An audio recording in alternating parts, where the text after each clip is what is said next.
What are the three treasures of Taoist alchemy? Stick around, we'll talk.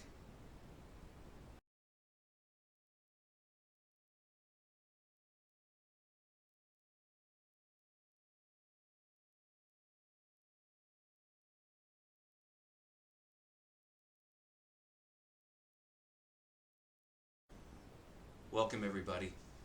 It's now the year of the water rabbit. According to Chinese mythology, the rabbit is a lucky year. It's lucky to be a rabbit because the rabbit is on the moon, pounding the elixir of immortality, and some of that elixir and magic dust is getting all over the rabbit, and the rabbit is going to become immortal as well. So it's kind of a good time to talk about Taoist alchemy and immortality and the whole thing. So I'd like to talk today just a little bit, just give you an introduction to the three treasures of Taoist alchemy. The three treasures are Jing, Qi, and Shun. Jing can be semen, or it can be your reproductive energy, the ability to create another human being. In men, it's in the semen, and women, it's in blood. Qi can be energy or breath, and Shun can be spirit or mind. So if you want to think about the body-mind-spirit connection, or there's a lot of ways to look at these three treasures. The most important building block is the Jing. This is why you'll see I've got a few posts on semen retention, and why, in my teachings, which reflects the learning that I received, you have to be very careful with your reproductive energy. That's the building block. It's one of the main ingredients for your transformation, your refinement, your enlightenment. So it's not just enough to abstain from sex. You have to make sure that your reproductive energy is strong, and then also you want to refine it. So one way to refine the Jing is through proper exercise, meditation, eating, sleeping, taking good care of yourself. It is the physical building block, and it will show up in a strong, reproductive energy, creative spark.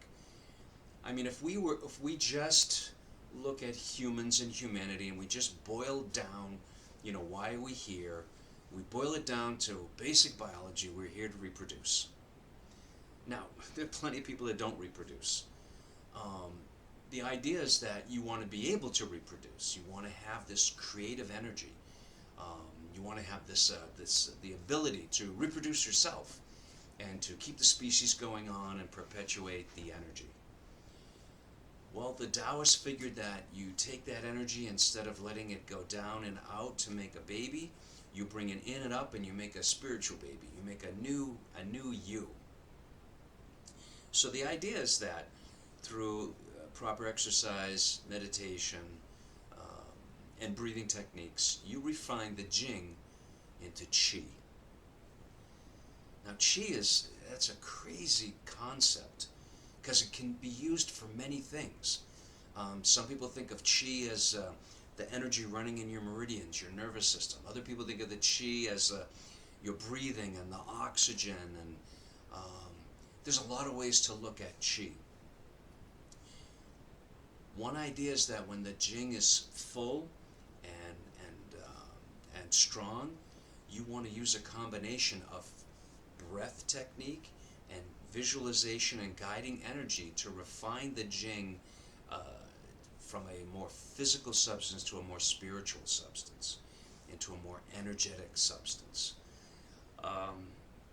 Whatever that is, that stuff that's going through your nervous system, I mean, that is the Qi. And then also the oxygen is the Qi. Chinese students, like in medical schools, they really don't spend a lot of time with cadavers, because the cadaver is missing the main part that they're going to interact with for healing, which is the energy. If you had somebody who was sitting here who just fell asleep, on the other side of him was somebody who just died, The one thing that's missing is the dead person has no chi. Uh, and then a lot of people ask me, do you have chi? Do I have chi? And can I get more chi or whatever? Um, if you didn't have chi, you'd have gangrene, and you wouldn't be a happy camper. So don't worry, everybody's got chi.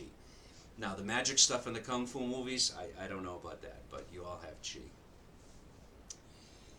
And then after the breath technique and the energy refinement, we take that essence and we refine it to shun, which is usually translated as spirit. So we're definitely going from a more physical to a more internal practice. The shun is like your subconscious. It's not quite your rational mind. It's not the thinking, logical, facts and figures mind. It's your spiritual mind. It's your intuition, uh, your hunch. It's that part of your mind, the mystical, magical part of your mind. That is the shun. Instinctual, good way to think of it. Instinct or intuition, and all kinds of psychic abilities. So the basic idea is you build up, store up the jing, refine it to chi. Build up, store up the chi, refine it to shun.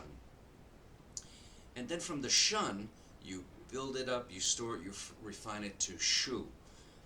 Shu in Chinese, it can be insubstantial or emptiness or nothingness.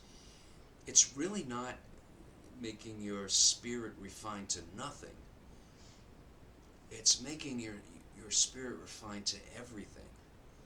Um, One way it's described is that when a drop of water falls in the ocean, we all know that the drop becomes the ocean. But the idea is the ocean becomes the drop. And that's the nothingness. The nothingness is the identity. And that is the ultimate. That's where we return to the source in Taoism. That's where we become one with everything. What did the Buddha say to the hot dog vendor? Make me one with everything. Once we have shu, we see we've left 3, now we're at 4. There's really 5. Because there's a word or a concept before jing, which is xing. Xing means the form, your outer shape. So, on one idea is that when your mother and father make love to make you, they're starting from shu. They have no, there's no separate. They are one. And from their one and their love and their spirit and their energy and their jing comes in and makes the egg fertilized, and that's the xing, or the body, and that's you. So that's, you came from, the everything, spirit, energy, creative power to form. And then once we have the form, we're out of the womb, our job is to, from the body, refine upward to get back to that sense of oneness. So the xing, which is the shape, refine the jing, qi, shun, and shu. When I was studying with Grandmaster Choi in Chicago, one time I came in the door and he said, "Hey, I finally have the answer." I mean, like, I didn't even get my coat off. He's like, "I got the answer." So, I'm like, "What? What's going on?" And he pointed to, on the wall, he had a character.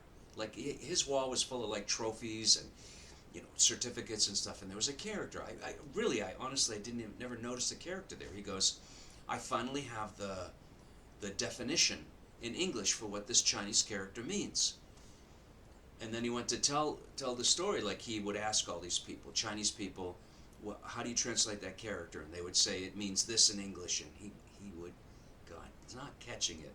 Or he would look up in books, or he would talk to English people who spoke Chinese and the whole deal. And finally he got the word that when he spoke it in English, all the English speakers went, "Ah, I get it." So the character is the character for refinement.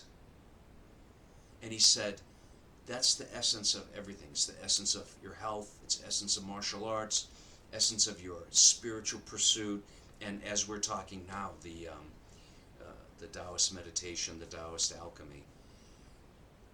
The whole idea with alchemy is you take your gross, your rough product, and you apply time and heat, whatever it is to it, and you refine it.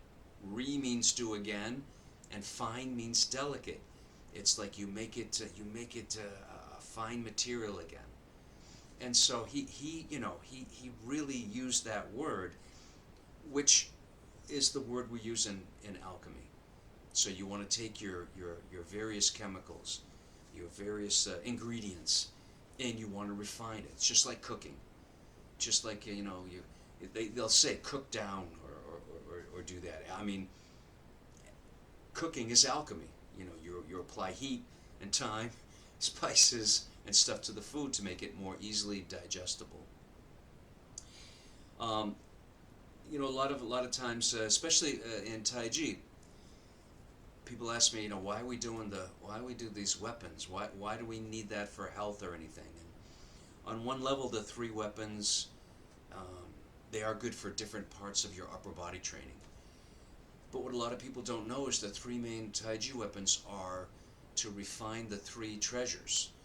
So when you practice the spear, the big long spear, the weight and the length really affects the body, and that is to refine the Jing. That's to make take that creative power and refine it. And then you use the saber, and with the saber, with all the big opening, sweeping motions, expanding and contracting, helps you to breathe. That helps you to refine the chi. So the spear refines the Jing to chi, and the saber refines the chi to shun. And then why in Taoism and many different martial arts the sword is the scholar's weapon, it's the Taoist weapon, because that refines the spirit into oneness. You can say emptiness, say oneness. So the sword is really, spiritual, delicate, eye on the tip. It's the highest level, refining everything up so that you can be one with everything. Um, right now, I'm just scratching the surface.